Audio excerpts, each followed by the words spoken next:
વાત કરીએ તો ડીસાની રાજપુર પે કેન્દ્ર શાળામાં મોબાઈલ ગેમના રવાડે ચડી બાળકોએ પોતાના હાથ પર કાપવા માર્યાની ઘટનાએ ચકચાર મચાવી છે। શાળા પરિવાર દ્વારા જિલ્લા બાળ સુરક્ષા અધિકારીને બોલાવી શાળામાં જાગૃતિ સેમિનાર યોજી વાલીઓ અને બાળકોને જાગૃત કર્યા હતા।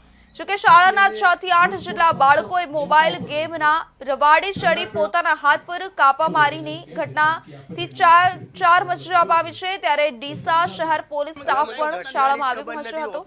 શાળાના આચાર્યએ જણાવ્યું હતું કે આ ઘટના આ એક દિવસ અગાઉની છે, જ્યાં અમે 2-3 વિદ્યાર્થીઓના હાથમાં કાપા જોતા તેઓને પૂછપરછ કરતા વિદ્યાર્થીઓએ મોબાઈલ ગેમના સહારે એકબીજાને સોગન આપી આ કાપા મરાવ્યા હોવાનું જણાવ્યું હતું।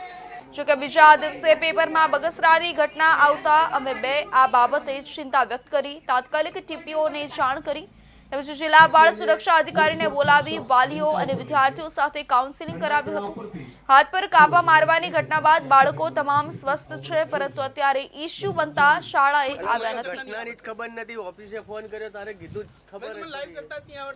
બાળકો રમતા રમતા ઘણીવાર શું ચેલેન્જિંગ કંઈક વાતો કરતા હોય છે। એમ કરતાં કરતાં 2-4-5 બાળકોએ અમને બતાવ્યું કે સાહેબ આ છોકરાઓએ થોડુંક હાથ ઉપર એને કંઈક વગાડ્યું છે, જોજો।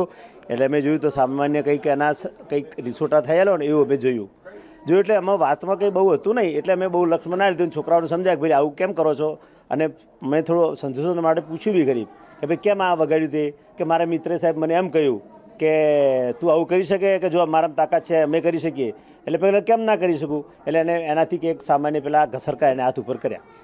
બીજા છોકરાને પૂછ્યું કે ભાઈ તે કેમ કર્યું, તો એણે એમ કહ્યું સાહેબ મને મારી માની સોગન આપી હતી, મારા પપ્પાની સોગન આપી એટલે મેં કર્યું। એટલે અમે જોયું કે ભાઈ આમાં વાતમાં કશું છે ને, મેં થોડા બાળકોને સમજાવીને છોડી દીધું। બીજા દિવસે પેપરમાં અમે જાણ્યું કે ભાઈ બગસરાનો કિસ્સો આવ્યો ને, એટલે અમે થોડા ગંભીર બન્યા કે ભાઈ આપણે થોડીક જાગૃતિ લાવીએ। એટલે બાળકો માટે અમે 1098 પર ફોન કર્યો કે ભાઈ અમારા સાહેબ આવી કંઈક ઘટના બની છે, અને મેં અમારા સાહેબને બી વાત કરી, ટીપીઓ સાહેબને, કે ભાઈ બાળકોમાં જાગૃતિ આવે, વાલીઓમાં થોડી જાગૃતિ આવે, અને આ કેમ બની એમાં થોડુંક સંશોધન થાય તો બાળકોમાં કંઈક નુકસાન થતું અટકી શકે। બાય ચાન્સ કદાચ 8 છોકરાની જગ્યાએ બીજા દિવસે બીજા છોકરાઓ વધારે કરે અને બધા છોકરાને નુકસાન થાય, કાલ બીજી શાળાઓ નહીં કરે। એટલે અમે કાઉન્સિલિંગ માટે એમને બોલાયા કે મેં કહ્યું સાહેબ કે અમે તમારે ત્યાં આવશું ને। એ લોકો સાહેબ અમારે ત્યાં આવ્યા, એમને બાળકોને મળ્યા, વાલીઓને મળ્યા, સમજાયા, અને એ એમની રીતેનો એમનો સાયકોલોજીકલી અભ્યાસ ચાલુ છે કે બાળકો કોઈ ગેમનો શિકાર છે, કોઈ ચેલેન્જથી કર્યું છે, અથવા અન્ય કોઈ કારણ છે।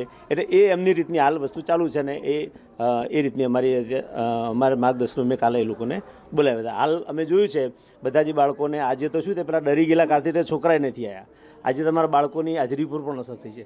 કોઈ વાતમાં કે વિષયનું કોઈ કારણ નથી। હમણાં પોલીસ ડિપાર્ટમેન્ટના માણસો પણ આવ્યા। તમને આજે કહું છું, આજે તમે મારા વર્ગની સંખ્યા જોઈ લો, ઓછી તો છે જ, આવતીકાલે 50% થઈ જશે।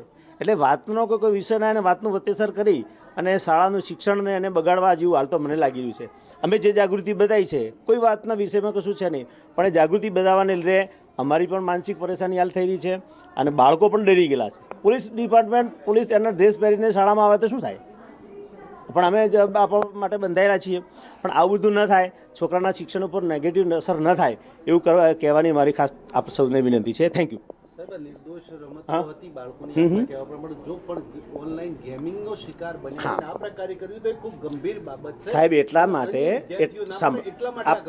આપ સાચા છો, એ ગંભીરતા અમે લીધી, એટલા માટે જ અમે કાઉન્સિલિંગ કરાવી। અને આજે બી મેં એ લોકોને પ્રાથમિક આરોગ્ય કેન્દ્રમાંથી એમના મિત્રોને પણ બોલાયા છે કે જે છોકરાએ છે ને બતાવીએ, એની આપણે ટ્રીટમેન્ટ પણ કરાવીએ। જો એવું લાગતું નથી પણ આપણે પ્રોસેસ પણ કરાવી દઈએ કે જરૂર લાગે તમને ટીટીની ઇન્જેક્શન પણ આપણે અપાવીશું।